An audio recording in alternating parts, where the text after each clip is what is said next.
Ginbali sang Department of the Interior and Local Government kung DILG ang mga nagalagaw nga impormasyon nga ginpahalin si General Nicolas Torre III bilang Chief sang Philippine National Police bangod nga nagpamalibad ini nga sundon ang ginaalegar nga instructions ni Secretary Jonvic Remulla nga magbakal sang firearms. Pahayag sang ahensya sa nakabaton si Remulla sang proposal nga magbakal sang 80,000 ka mga armas para sa PNP, gilayon sini ginmanduan si General Torre nga i-assess ang operational necessities sini.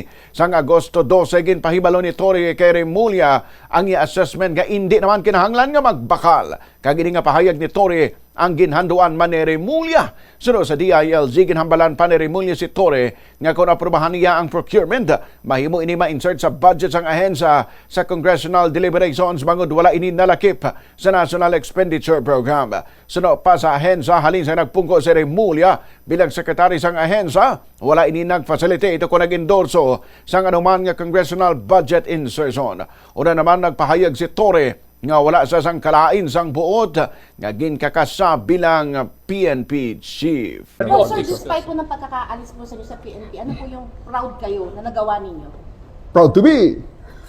Laging tagline namin yan, di ba? I came from a unit na ang tagline ay proud to be. Until now, proud to be PNP. Ayun ang pinaka-tagline kung naghahanap ka ng Sir, wala po tagline. kayong sama ng loob? Wala po kayong sama ng loob? Look at me straight in the eye. Do I look like somebody who is bitter?